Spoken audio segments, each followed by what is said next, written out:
Alléluia. Bien-aimés dans le Seigneur, nous allons prier.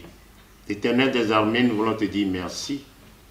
Merci pour ton amour, pour ta bonté, pour ta miséricorde. Merci de ce que tu nous as encore réveillés sains et saufs. Et nous voici devant ta face. Nous voulons écouter ta parole. Parle, Seigneur, parle, tel que toi-même tu le veux. Au nom de notre Seigneur Jésus-Christ, notre Sauveur et Seigneur. Amen.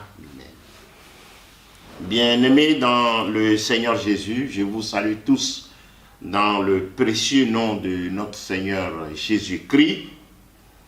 Je tiens vraiment à vous remercier pour tout ce que vous êtes en train de faire pour l'avancement de l'œuvre de Dieu. Que le Seigneur bénisse chacune et chacun d'entre vous. Ce matin encore, nous allons écouter la parole de Dieu. La parole de Dieu qui est notre force. La parole de Dieu qui est notre tout, qui est notre puissance. Et au moment où la pandémie du coronavirus continue, c'est-à-dire au cours de cette crise sanitaire, qu'est-ce que nous devons faire en cette période? Le thème retenu ce matin, c'est « Retiens ce que tu as ». Pentecôtistes, hommes, femmes, jeunes, enfants, retiens ce que tu as. Afin que personne ne prenne ta couronne. Et le texte de base, c'est Apocalypse, le chapitre 3, le verset 11. Vous savez bien ce qui s'était passé quand Jean était déporté sur l'île de Patmos. Et quand il était là-bas en prison, c'est là où le Seigneur lui a fait encore des révélations. Comment quelqu'un peut être en prison, être dans un état difficile et recevoir encore des révélations? C'est possible. Et Dieu l'a fait. Et Jésus lui a parlé des 7 églises de l'Asie mineure. Les 7 églises que nous connaissons tous. Et plus précisément ici, il parlait à l'église de Philadelphie. L'église de Philadelphie. Et il a dit, retiens ce que tu as, afin que personne ne prenne ta couronne.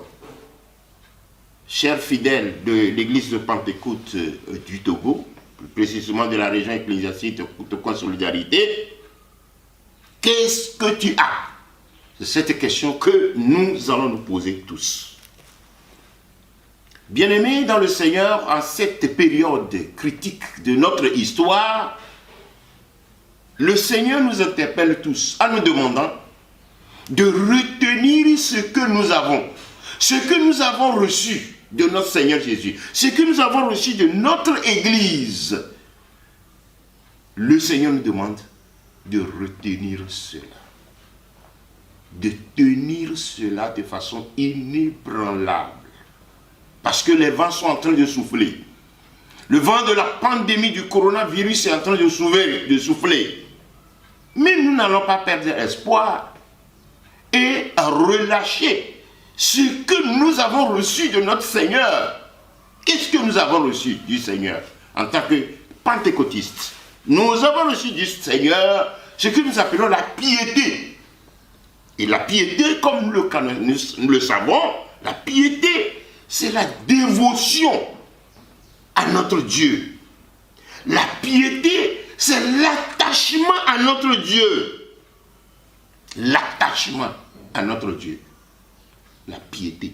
La piété, en d'autres termes, c'est l'amour et le respect que nous avons envers notre Dieu, envers notre Seigneur Jésus-Christ. Celui-là qui est mort à la croix de Golgotha pour nos péchés. Et c'est celui-là qui a fait qu'aujourd'hui je suis en vie, que toi aussi tu es en vie. La piété, nous lui devons honneur, nous lui devons à Dieu l'amour, le respect. Et la piété nous conduit indubitablement vers la crainte de Dieu. La piété nous conduit à la crainte de Dieu. Alléluia.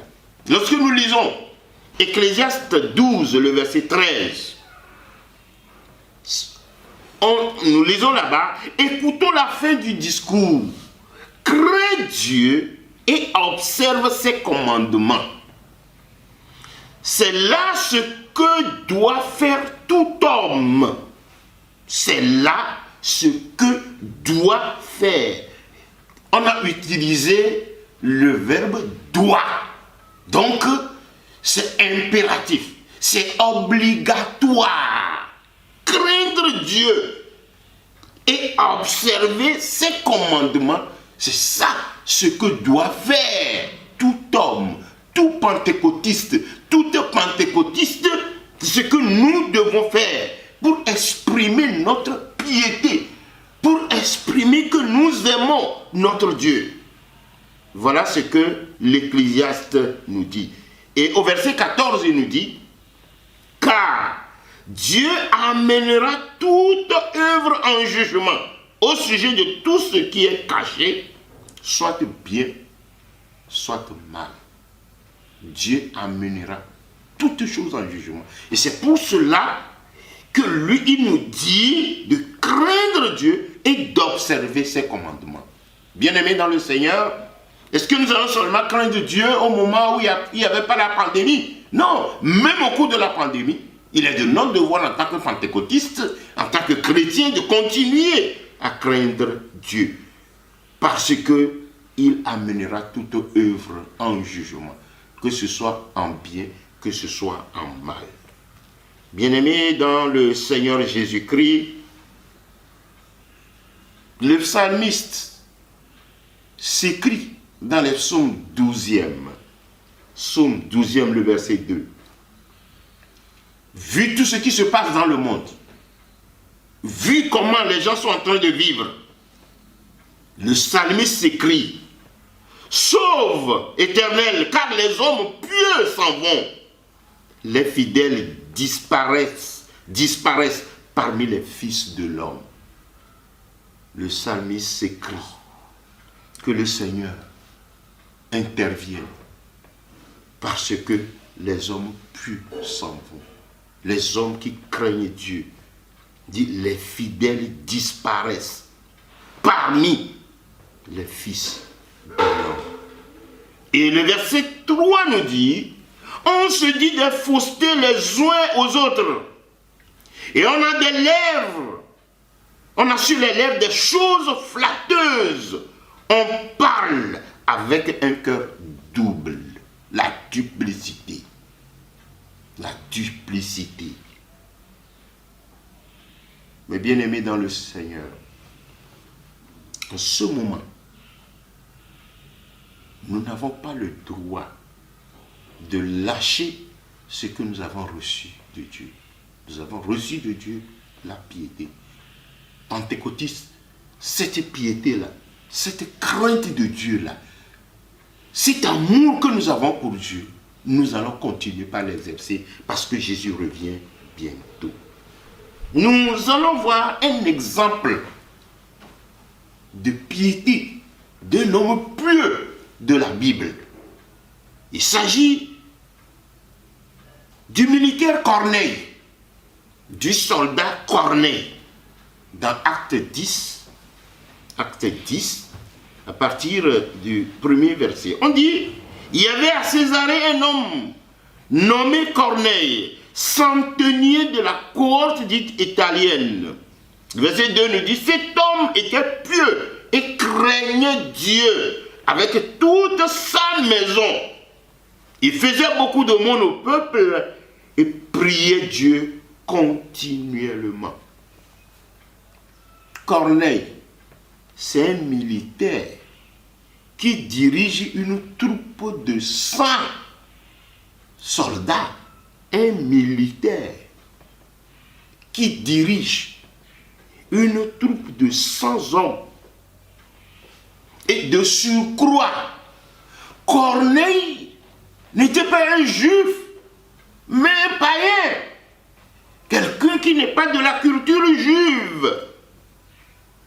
Et la Bible nous dit, quand bien même Corneille soit ce grand militaire-là, il faisait quoi? On dit qu'il était pur. On ne peut en aucun cas séparer la piété de la crainte de Dieu. Il dit il était pur et craignait Dieu avec toute sa maison. Tout le monde dit il entraînait toute sa maison, sa femme et ses enfants. Et même les militaires qui le servaient. Et quand nous lisons la suite de ce passage de Acte 10, nous allons voir que les militaires qui le servaient, parce que c'était un grand chef, eux aussi, ils craignaient Dieu. Il leur a enseigné comment craindre Dieu, comment adorer Dieu. Ce qui est étonnant, c'est que le monsieur était un païen, quelqu'un qui n'est pas juif. Comme quoi, ceux qui racontent que le militaire, le soldat, le corps habillé ne peut en aucun cas bien adorer Dieu, moi je dis que c'est faux. La Bible le dit ici.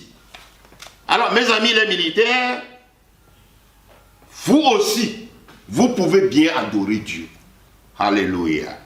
Le Seigneur nous a donné l'exemple ici de ce centenier, celui-là qui dirigeait une troupe de 100 hommes, mais qui craignait Dieu et qui conduisait, qui amenait toute sa maison, sa femme et ses enfants, et puis les militaires qui étaient sous lui, à craindre Dieu, à avoir cette piété. Et la Bible dit, il faisait aussi beaucoup d'aumônes au peuple et priait continuellement Dieu.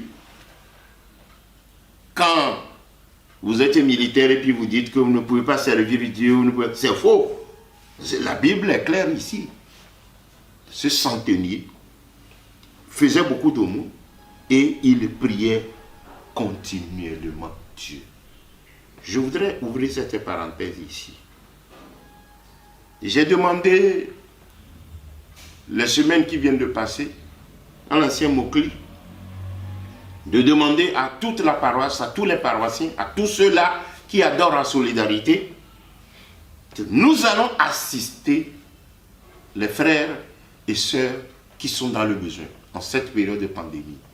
Nous avons déjà fait une série et on voudrait, n'est-ce pas, que comme le besoin se fait encore sentir, nous allons aider encore les fidèles qui sont dans le besoin. Ça fait partie de notre culture pentecôtiste. Aider les démunis, aider ceux-là qui sont, ceux et celles qui sont dans le besoin. Nous avons lancé l'appel. Il y a certains qui ont déjà commencé par venir. Il y a plusieurs qui ne sont pas encore, qui ne sont pas intervenus.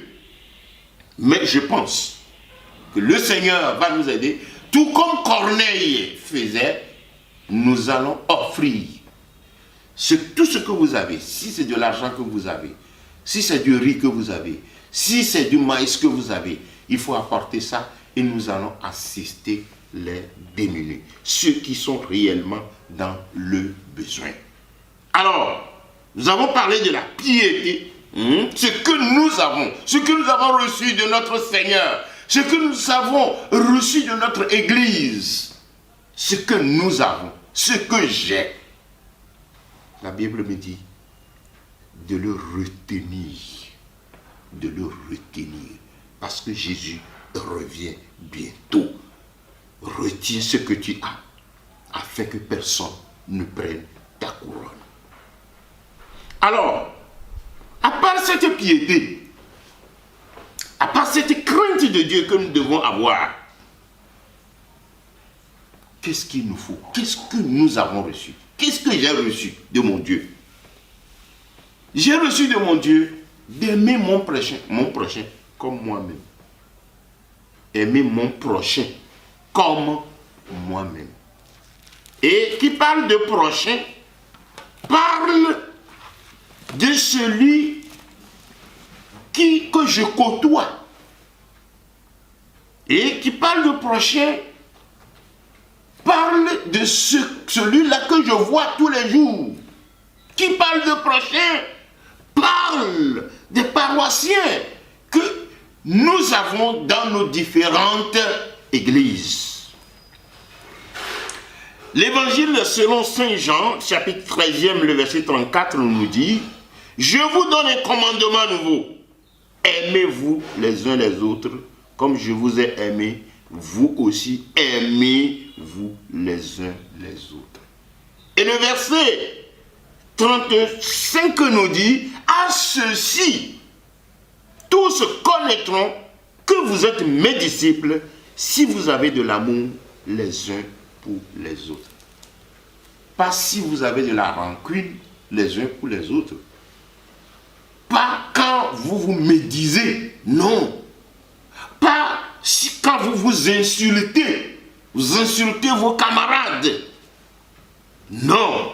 Mais quand nous manifestons l'amour les uns pour les autres, la Bible dit, Jésus dit, quand les gens vont voir ça, ils sauront que nous sommes ses disciples.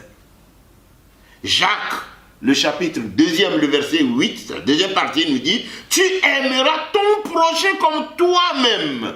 Tu aimeras ton prochain comme toi-même. Mes bien-aimés dans le Seigneur, la première épître de Jean, le chapitre 4e et le verset 8 nous dit, celui qui n'aime pas n'a pas connu Dieu, car Dieu est amour. Le nom de Dieu, c'est amour. Donc celui-là qui n'aime pas, pentecôtistes que nous sommes, manifestons de l'amour les uns envers les autres. Et la première épître de Jean, le chapitre 4e, toujours le verset 20 nous dit, si quelqu'un dit, j'aime Dieu, et qu'il haïsse son frère, c'est un menteur. Car celui qui n'aime pas son frère qu'il voit, comment peut-il aimer Dieu qu'il ne voit pas? Mais bien-aimés, nos prochains que nous voyons, nous disons que nous aimons Dieu, mais nos prochains là, on ne les aime pas. Par exemple, l'annonce que nous venons de faire, que nous voudrions, n'est-ce pas, recevoir des choses en nature et en espèces pour aider ceux-là qui sont dans le besoin.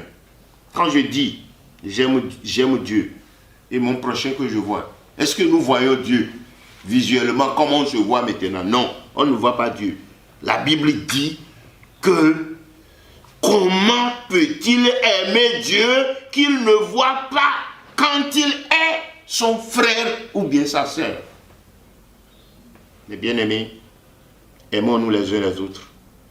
Et comme ça, Dieu saura que nous l'aimons. Parce que Dieu a fait nos prochains à son image.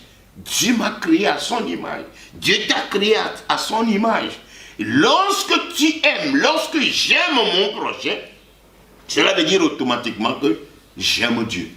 Mais au cas où je n'aime pas mon prochain, cela veut dire automatiquement que je hais Dieu également. Alléluia. Nous avons de lui ce commandement, que celui qui aime Dieu aime aussi son frère. C'est le verset 21 de 1 Jean 4. Celui qui dit j'aime Dieu, il doit aussi aimer son frère. Il doit aussi aimer sa sœur. Je voudrais m'attarder un peu sur mon prochain le plus proche. Si vous pouvez admettre cette tautologie qui est importante ici. Mon prochain qui est plus près de moi. Ton prochain qui est plus près de toi. Il s'agit de nos maris et de nos épouses. En En cette période de pandémie du coronavirus, j'ai appris il y a de cela quelques jours que quelqu'un, un homme aurait annoncé, aurait dit à son pasteur, c'est pas dans notre région quand même, aurait dit à son pasteur que bon, étant donné qu'on ne va plus à l'église, lui il croit que c'est fini. Non, le coronavirus va passer et on va continuer à adorer Dieu dans nos églises. Hein. Et Dieu a tout simplement voulu voir si réellement nous l'aimons. Parce que si on aime Dieu, même quand on est dans son coin, on doit continuer à le craindre. On doit manifester toujours de l'amour envers notre Dieu. Et cet homme déjà marié est parti voir son pasteur que comme on ne va plus à l'église, on est à la maison et autre là que lui, bon, il voudrait prendre une autre femme, ajouter à sa première. Et le pasteur a crié. Au moment où le président de l'église nous a dit que au cours de ce confinement, que chacun prie avec sa famille, sa femme et ses enfants. C'est le système que toi tu as inventé ça. Il a dit que lui là, maintenant comme il n'y a plus d'église, il va prendre une autre femme et ajouter à sa femme. Et le pasteur lui a dit, si c'en est ainsi, lui, il va lui faire ceci. Et le monsieur a dit, qu'il demandait pardon. Mais bien aimé dans le Seigneur, la Bible nous dit que le mari doit aimer sa femme parce que sa femme, c'est également lui-même. Oh, mes bien-aimés dans le Seigneur, au cours de ce confinement, est-ce que je continue par aimer ma femme? Ou bien, ma femme et moi sommes entrés dans un risque où on se querelle chaque jour. Marie, aimez votre épouse. Et la Bible nous dit que les femmes soient soumises également à leur mari. Bien-aimés dans le Seigneur, nous sommes en une période difficile. La pandémie continue. Mais le Seigneur nous interpelle à continuer à aimer nos familles respectives, à continuer à aimer nos épouses, nos époux. La Bible dit que comme Christ, qui est le chef de l'Église, a aimé son Église, que l'homme aussi aime sa femme. Oh, alléluia. L'homme aime sa femme comme Christ a aimé l'Église. Il s'est livré lui-même pour elle, afin de la sanctifier par la parole, après l'avoir purifiée par le baptême d'eau, afin de la faire paraître devant lui, cette Église glorieuse, sans tache, ni ride, ni rien de semblable, mais sainte et irrépréhensible. La Bible continue dans Éphésiens 5, le verset 29. Car jamais personne n'a haï sa propre chair, mais il la nourrit et en prend soin, comme Christ le fait pour l'Église. Parce que nous sommes membres de son corps. La Bible dit, au verset 31, c'est pourquoi l'homme quittera son père et sa mère et s'attachera à sa femme, et les deux deviendront une seule chair. En Afrique, ce n'est pas le cas. Quand l'homme se marie, grand-maman vient et s'implante dans la famille et s'ingère dans tous les détails de la famille. Quand madame prépare une sauce, c'est grand-maman ou bien c'est Tassi, ou bien c'est la petite soeur du mari qui vient, ouvre la marmite, il dit qu'est-ce que tu as préparé ça? Oh, c'est pas bon, c'est pas ce que mon enfant a l'habitude de manger, mon frère là, il ne mange pas ça, hein? Est-ce que ce problème-là te concerne? C'est ce que nous faisons en Afrique. On dit l'homme quitte ses parents, son père et sa mère, et s'occupe de sa femme et l'aimait. Oh, praise the Lord. J'ai reçu hier seulement, j'ai reçu un élément concernant le foyer. Et cet élément m'a vraiment beaucoup travaillé. Il s'agit d'un couple, mari et femme. Ils sont mariés. Ils vivaient très bien. Et un jour, la femme a proposé à son mari que nous allons énumérer tous les défauts que chacun a et nous allons mettre cela sur papier pour pouvoir améliorer notre relation ou bien notre relation l'un envers l'autre. Et le mari a dit, oh c'est bien. Et effectivement, ils sont restés dans des chambres différentes, chacun a écrit les défauts de son conjoint. Et comme la femme était vraiment très habile, et quand ils ont fini la rédaction, la femme a fait 3 pages. 3 pages. Elle a écrit 3 pages sur les défauts de son mari. Alors quand la femme a fini, l'homme aussi a fini. Ils se sont retrouvés. Et la femme lève son petit doigt et dit, c'est moi qui vais commencer.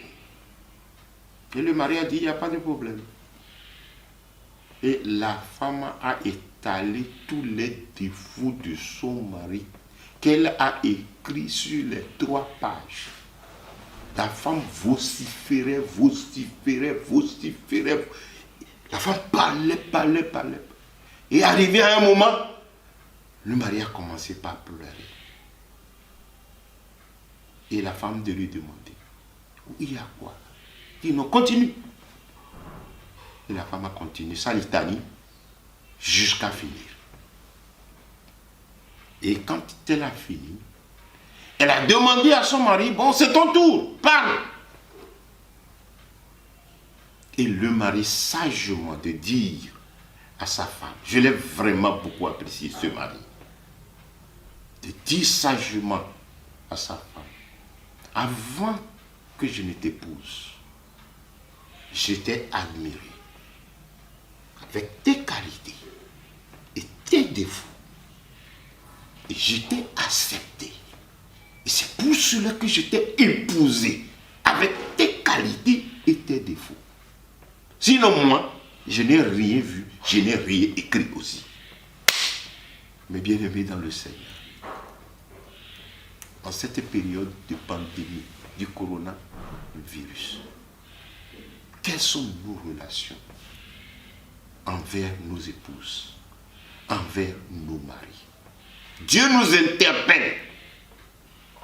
Nous devons continuer par nous aimer les uns les autres. Tout comme ce mari l'a fait, j'aurais aimé que chaque mari le fasse. Que chaque épouse le fasse. Nous devons continuer à témoigner de l'amour les uns envers les autres. Et nous allons montrer cela à nos enfants. Pour que les enfants qui constituent la génération future, la génération future de cette église, pour que ces enfants aussi puissent s'aimer et aimer par la suite l'église du Seigneur. Bien-aimés dans le Seigneur, je voudrais ce matin nous dire que ce que nous avons reçu de Dieu la piété. Et qui dit piété parle de la crainte de Dieu. Nous avons reçu de Dieu de nous aimer les uns les autres. En commençant par mon épouse. Aimons-nous, aimons-nous, aimons-nous. Le chrétien doit donner l'exemple. Le pentecôtiste doit donner l'exemple. Je prie chacun d'entre nous, nous puissions exprimer cela envers notre épouse, envers nos prochains. L'amour cordial, l'amour fraternel. Bien-aimés dans le Seigneur, Jésus revient bientôt et Jésus voudrait que nous puissions lui appartenir, que nous puissions être attachés à lui, pour qu'en ce grand jour, nous puissions hériter le royaume des cieux. Chers fidèles de l'église de Pentecôte du Togo, je convie chacun d'entre nous à cette piété beaucoup plus ardue, cette piété que nous devons manifester en cette période difficile, manifester cette piété envers notre Dieu. Nous devons continuer par aimer les uns et les autres. Nous devons continuer à aimer nos épouses, nos époux, devons continuer à aimer nos enfants et que les enfants aussi continuent par aimer leurs parents. Bien-aimés dans le Seigneur, que le Seigneur lui-même, le juste juge, puisse continuer à nous bénir, puisse continuer à nous édifier. N'oublions pas que Jésus est fidèle. Il ne nous abandonnera jamais. Comme je vous l'ai dit, il y a de cela quelques jours, Jésus va permettre que les temples soient rouverts pour que nous puissions ensemble nous retrouver. En attendant l'ouverture de ces temples, restons attachés à Dieu. Oui, restons attachés à Dieu. La piété, l'amour, les uns envers les autres, manifestons-la. Manifestons-la dans les actes que nous posons tous les jours. Et comme ça, le Seigneur sera vraiment content de nous. Et quand la tempête va sonner, nous irons le rencontrer. Ce que tu as ne permet à ce que quelqu'un te l'arrache, mais conserve-la. Parce que derrière ça, après cela, il y a une couronne qui attend chacun d'entre nous. Ce matin, que le Seigneur lui-même nous bénisse au centuple. Amen. Nous allons prier. Nous voulons, Seigneur, te dire merci pour la vie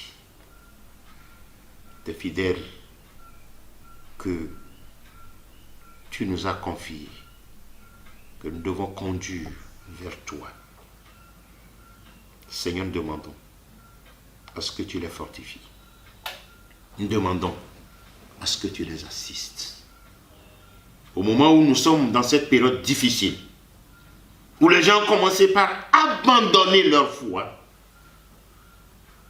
te demandons de renouveler notre piété, de renouveler notre foi, afin que nous puissions nous attacher davantage à toi, Éternel des armées. Nous voudrions, Seigneur Jésus, à ce que tu nous assistes afin que nous puissions nous aimer les uns les autres, comme toi aussi tu as aimé l'Église. Seigneur, que les maris continuent par aimer leur épouse et vice-versa.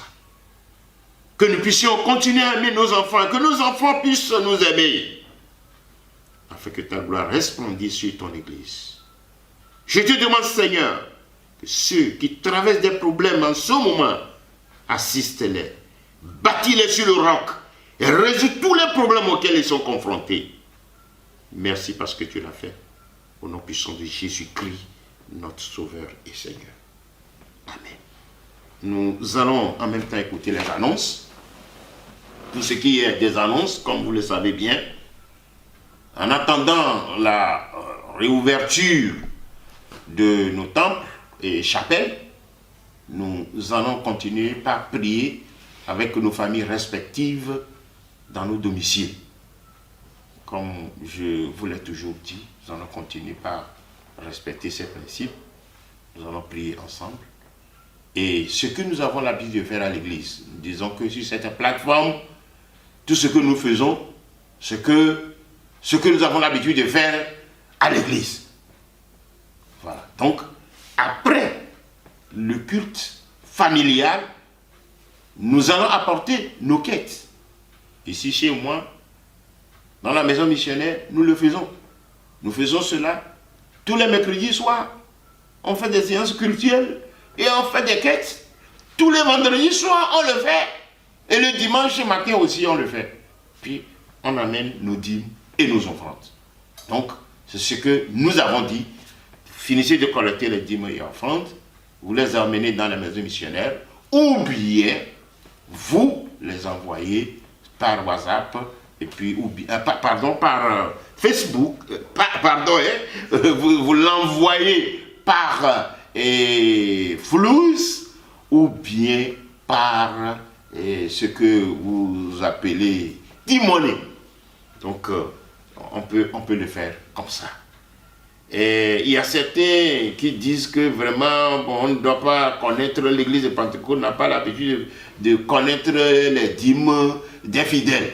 Bon, l'église de Pentecôte ne le fait pas comme on le fait dans certaines églises, bien sûr. Mais à cause de cette crise dans laquelle nous sommes, c'est pourquoi nous vous demandons d'inscrire cela, parce que j'ai un cahier où je note tout. Mais pour quelqu'un qui ne veut pas, bon, j'écris là-bas anonyme. L'essentiel, c'est d'apporter sa dîme. C'est important, parce que l'église continue son bonhomme de chemin. Donc, nous continuons les activités, et sans les dîmes et offrandes, on ne peut pas continuer les activités. Le siège ne peut pas tourner. Donc, mes bien-aimés dans le Seigneur, ça fait partie aussi de la piété. Donnons, continuons par offrir nos dîmes et les offrandes. De la même manière, comme je l'ai dit à l'ancien mot-clip, nous avons lancé un appel aux bonnes volontés pour que nous puissions aider les frères et sœurs qui sont vraiment dans le besoin. Dans la maison missionnaire ici, ma femme et moi, nous avons cette habitude d'aider ceux qui sont dans le besoin, qui viennent à nous. Donc, on voit que le besoin se fait sentir. Donc, je vous en prie, aidons le presbytère pour que nous puissions vraiment distribuer ces vivres ou bien ces dons aux membres qui sont réellement dans le besoin. Le Seigneur bénira tous ceux-là qui vont le faire. Que le Seigneur lui-même nous bénisse à l'abondance. Amen.